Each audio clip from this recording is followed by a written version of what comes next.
Now you're going to see there's going to be bonding again and again in the information I am giving you. When you put a minute trace, parts per million, into water of silica, the silica now is, watch my dear, the nucleating site for water to start structuring around. The oxygen atoms now have excess charges and exactly the balance that the hydrogen atoms have in their proton and the positive charge. They have a excess electron, and so they will give and balance. So the hydrogen will bond to the oxygen and the silicon dioxide and form a structure. It takes a minutest of energy to do this. We discovered this again.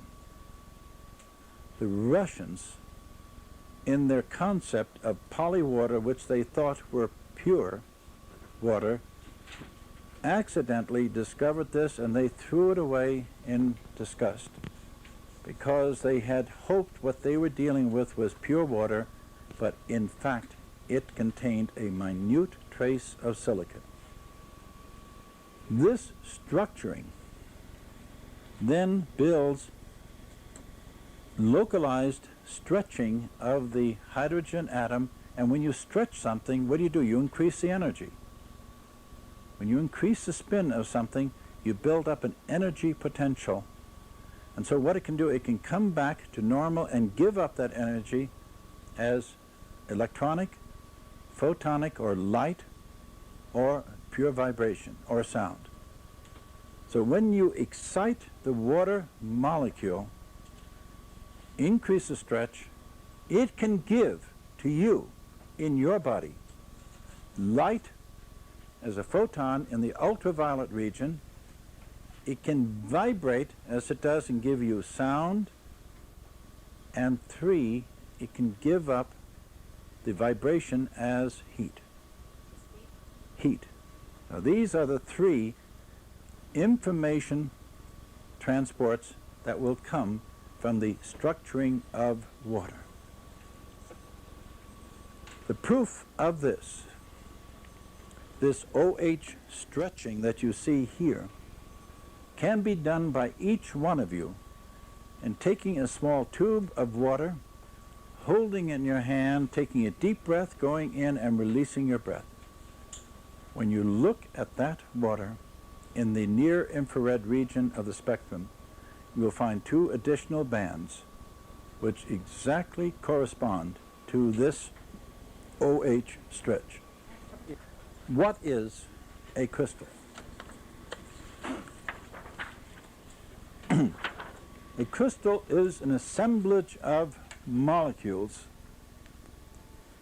which form a unit cell of its identity in space, and from that unit cell a consciousness is given to it, a soul if you want.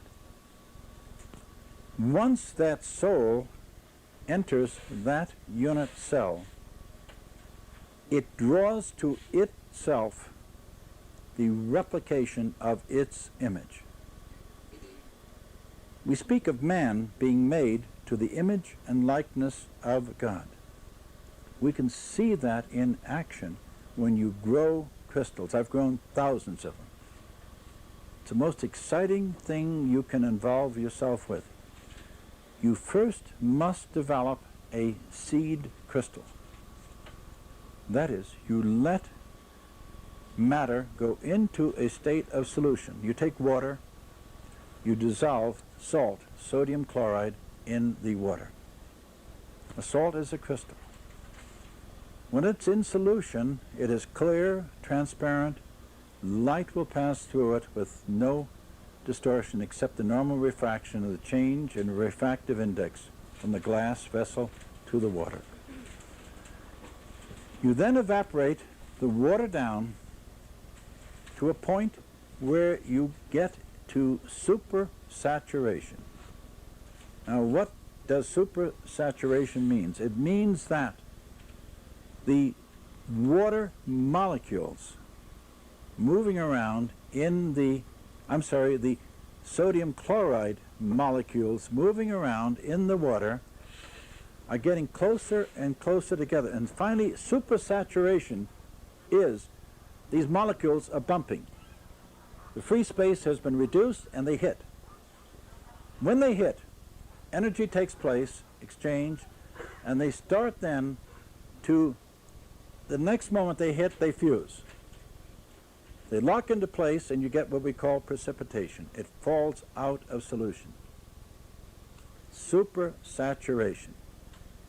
When they fall out of solution, that precipitation is a polycrystal. Poly means many different directions. Now you take a polycrystalline particle, you take one under the microscope and you pull a single crystal of one of these little tiny crystals out, and you mount it on the tip of a wire, silver wire or copper as well. You then put it into a saturated solution. That means that these molecules are jiggling together, but they're not bumping or crowding into each other. The moment you put that crystal in, the outer face of that crystal will dissolve. Comes to equilibrium with the mass that you have, and suddenly a remarkable thing takes place. From that melt, from that crystal, an information has been transported to the fluid to say, I am ready now to grow into the form I am to be. It releases a consciousness. And then as you hold your temperature constant and the vibration around the room, the thing will start to accrete, 1 unit cell at a time. A unit cell is the smallest fraction of the combination, let's say, of sodium and chlorine, that it will retain the identity of sodium chloride. You go below that, it is only a sodium atom and a chlorine atom or ion. Now, I'm going to come right back to where I started. I made, in 1961, a major discovery that I could grow crystals precisely when I applied sound to them. When I found the note for a particular class or category of crystals I wished to grow. And when I sounded that note, either in the solution or in the furnace, that crystal grew perfectly. I got a magnificent single crystal with all of the faces developed and in exact pattern of symmetry and form. When someone give me a natural crystal, oh, the little girl said, I leave you my collection here, you may need it. Isn't she a dear? A remarkable soul said, I must go to Reno. I'm sorry I can't be with you, but I will try to come back and be with you this evening. This is a crystal of quartz. When, for example, sodium chloride we have been working with emerges into the solid form that you can hold in your hand, the unit cell of sodium chloride is cubic. Each side is equal, parallel, and of the same basic dimensions. So you deal with a perfect cube. This is one of the basic forms in nature. The next shape we have in the crystallographic world is hexagonal or six-sided.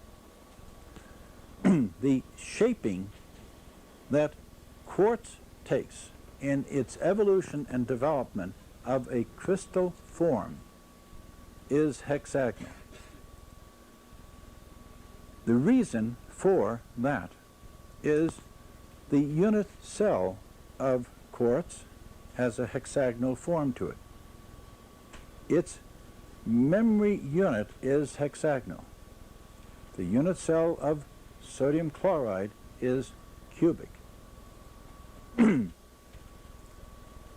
The consciousness of a crystal growing is where that unit cell oscillates, projects its vibration in space, its identity of the squared cubicness of sodium chloride or the hexagonalness of the quartz. There is something beyond purely that vibration, and I call this the soul of the crystal. It's initiation of a life force to bring matter into being. That is where sound comes. It is an initiatory process. When you sound the right note, the crystal starts beating in a symmetrical form, and these unit cells drop into place and start to build the spiral of the life form of this crystal. And they grow in a right-handed spiral as they emerge from the unit, the nucleating site. Now, as they drop into place, they develop what we call faces. This is a face. It's a termination from the crystal. It will grow in a spiral like this and will stop here, develop here until it's formed all 6 sides. The reason it stops is the following. Initiation of the growth is here, and because of the forces, the temperature, the vibration, the oscillating temperatures that exist in the atmosphere surrounding this, and above all, the nucleating food of the fluid, silicic acid, it will grow and develop in this way. Now, when there is interruption of the growth, you see it as little transverse ridges. It means that there was a momentary interruption in the pattern of growth of this crystal. Each of these angles here, in this face versus this, are identical to all quartz crystals throughout the world. We have what we call a goniometer. We set this on and we measure these angles. We compare them to a handbook. We can identify quartz. We then identify the termination. A crystal will come to completion. It will complete its life cycle, and in the process of completion, this is the story of the completion of this crystal's growth. Come to the end of its life, its work is done, it's time to move on, and it leaves the shell, the remnants of its growth that you see here. Leaves the remnants and the shell of its growth. To put the life back into the crystal, you need but breathe on it. Because what breath does is initiates that vibrating, oscillating action that brought this into being. It's a very, very important statement.